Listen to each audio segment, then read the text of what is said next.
My name is Sarah. I'm 34 years old, and I live with my 12-year-old daughter, Emily. For years, I believed I had the perfect marriage with my husband, Daniel. We weren't rich, but we were happy. Or at least that's what I thought.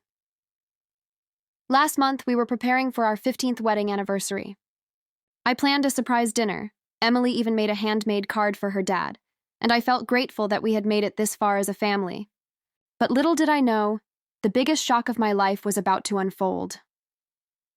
That morning, while I was at work, a courier arrived at my office. He handed me an envelope with bold letters on the front. Notice of foreclosure. My hands trembled as I tore it open. The letter stated that our house, the very home where Emily grew up, was at risk of being seized.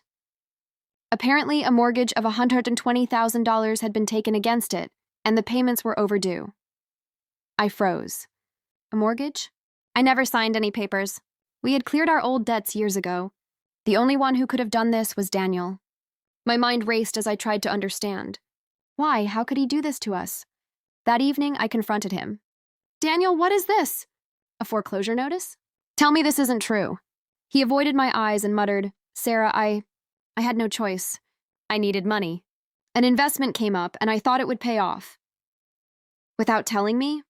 You mortgaged our home, Daniel. Our daughter lives here.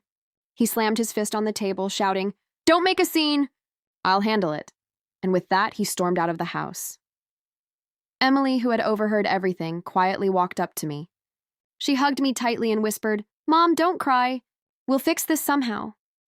Her small voice gave me strength, but deep down, I was terrified. For the next few days, Daniel didn't return home. His phone went unanswered. Bills kept arriving, and I felt helpless. I couldn't sleep, couldn't eat, and my mind was constantly replaying the betrayal. How could the man I trusted with my life gamble away our home? One night, while I was staring blankly at the foreclosure notice, Emily came into my room holding a folder. Mom, I think I found something. Inside were documents, bank statements, loan papers, and even secret letters from Daniel's office drawer. Emily explained how she noticed him hiding files every evening, so when he left in anger, she searched the drawer. Among the papers was the truth. Daniel hadn't invested the money. Instead, he had secretly been sending large amounts to another woman, someone named Claire. There were hotel receipts, jewelry invoices, and handwritten notes addressed to her.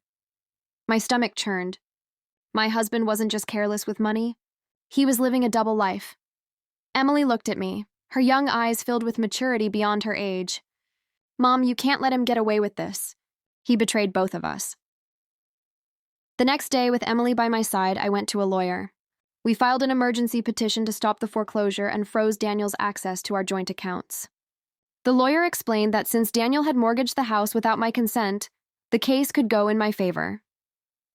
3 days later, Daniel suddenly called. His voice was filled with fake concern. Sarah, listen, you'll be getting some calls about the mortgage. Don't panic, okay? I'll take care of it soon, I finally snapped. Take care of it? You mortgaged our home to fund your mistress's lifestyle. Emily and I know everything. Don't ever call me again unless it's through my lawyer. There was silence on the other end, followed by a weak, Sarah, please, don't do this. But I ended the call. That evening, Emily sat beside me and said, Mom, I'm proud of you. You stood up to him. Her words healed something inside me. Weeks later, the court ruled in my favor. The foreclosure was stopped, and Daniel was ordered to repay the bank. Claire disappeared from his life the moment his money was gone, leaving him alone and broke. As for Emily and me, we're rebuilding our lives, without betrayal, without lies. I've learned that sometimes the people you trust most can shatter your world, but the love and strength of a child can give you the courage to rise again. I may have lost a husband, but I gained something far more important: clarity, peace, and the determination to protect my daughter's future. And as Emily said that night while tucking me in, Mom, it's just you and me now. We'll be okay. For the first time in weeks, I believed it.